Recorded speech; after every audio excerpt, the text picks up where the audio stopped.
Bienvenue dans cette nouvelle vidéo. Regardez à l'écran cette photo. Qu'est-ce que vous voyez? Un monsieur debout avec une femme.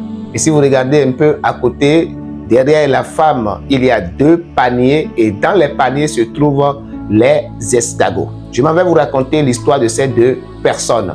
Cette femme que vous voyez est vendeuse d'escargots. Pendant qu'elle vendait ces escargots, l'homme que vous voyez debout et avec cette femme était le pauvre du quartier. Si bien que même quand il avait envie de manger la viande d'escargot, il n'avait pas de l'argent pour payer.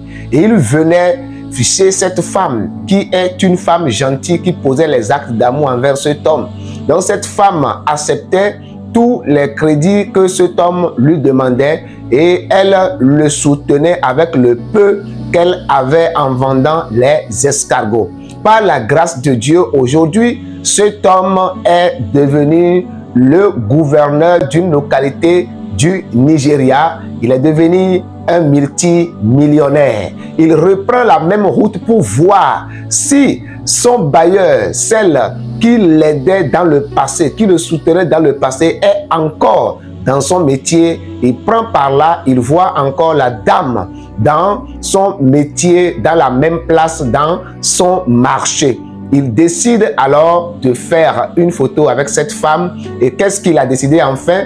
Il a offert une maison à cette femme et décidé de la transformer, de la faire grandir et décidé de transformer son marché. Il dit qu'il va faire grandir son marché pour qu'elle ne soit plus une vendeuse juste au bord de la route, mais déjà il a offert une grande et belle maison. Quelle leçon nous pouvons tirer là? Le bienfait n'est jamais perdu. S'il vous plaît, quand vous avez l'occasion, la parole de Dieu nous dit que autant que cela dépend de nous, soyons en paix avec tout le monde. Faisons du bien. Dans le livre d'Ecclésiaste, la parole de Dieu dit ceci: jette ton pain sur la surface des eaux, car avec le temps, tu la retrouveras.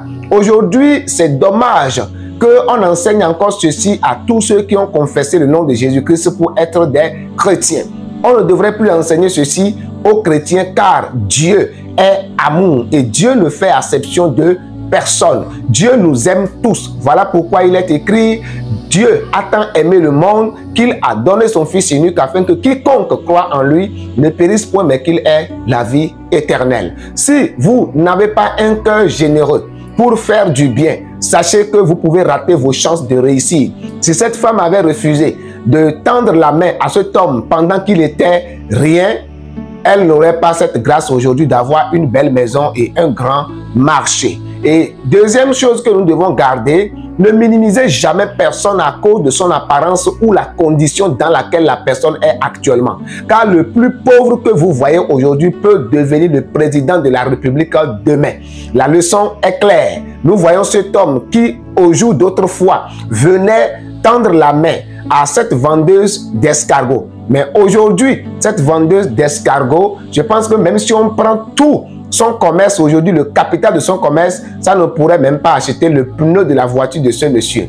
Alors, l'apparence est trompeuse. Aujourd'hui, qu'est-ce que tu fais? À cause de la vie, de la condition dans laquelle cette personne est, tu ne le calcules pas, tu le minimises. Tu seras étonné demain quand Dieu va l'élever. Alors, sois en paix avec tout le monde. Fais du bien autant que cela est possible à tout le monde sans rien espérer. Et Dieu te le rendra en retour. Troisième chose à retenir dans ceci, ce que vous faites, faites-le proprement.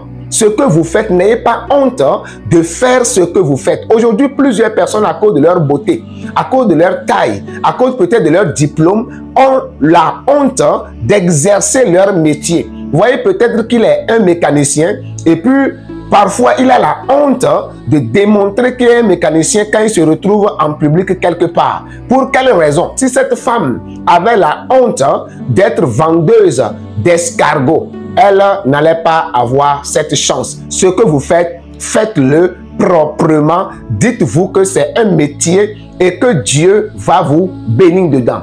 Dernière chose pour clôturer, ne soyez pas des papillons. Des gens aujourd'hui, il est vendeuse d'escargots. Demain, vendeuse de mangue. Après-demain, vendeuse de l'eau. Non. ça ne va pas vous arranger. Soyez-en sûrs que Dieu peut vous bénir dans l'œuvre que vous êtes en train de faire.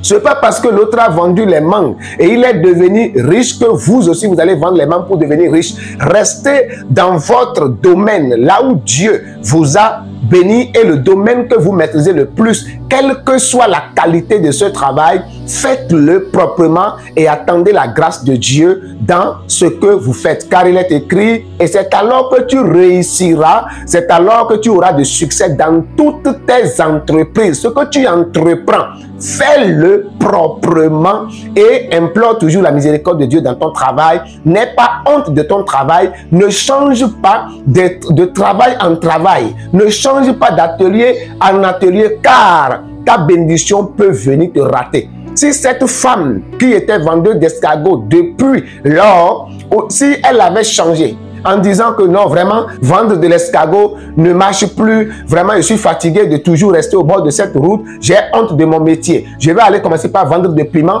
je pense que cet homme allait la rater. Si elle avait changé d'atelier, elle avait changé un lieu, parce que là où elle était, le lieu là ne prend plus, elle allait rater cet homme, car cet homme ne reconnaît cette femme que là où elle vendait. Voilà pourquoi il a pris sa voiture pour venir jusque là où elle vendait, pour voir si elle se trouve encore là-bas. Et étant arrivé là-bas, il l'a retrouvé avec ses paniers d'escargots et il l'a béni. Sachez ceci, Dieu vous bénit toujours quand vous êtes à la bonne position, quand vous êtes à votre poste. Alors, ma grande prière pour toi, que tu ne rates jamais ta bénédiction. Fais du bien partout. Sème matin, midi, soir. Et un jour, Dieu va arroser et cela va pousser dans ta vie au nom de Jésus-Christ de Nazareth. Si vous n'avez pas encore donné votre vie à Jésus-Christ, sachez que toute bénédiction bonne se trouve en Jésus-Christ de Nazareth. Il n'est pas tard de l'accepter et de chercher une bonne église vivante pour continuer par vous cultiver dans la connaissance de la parole de Dieu. Et que l'Éternel, le Dieu Tout-Puissant, Dieu d'Israël, Dieu d'Abraham, Dieu de Jacob, vous bénisse abondamment. Shalom, à la prochaine.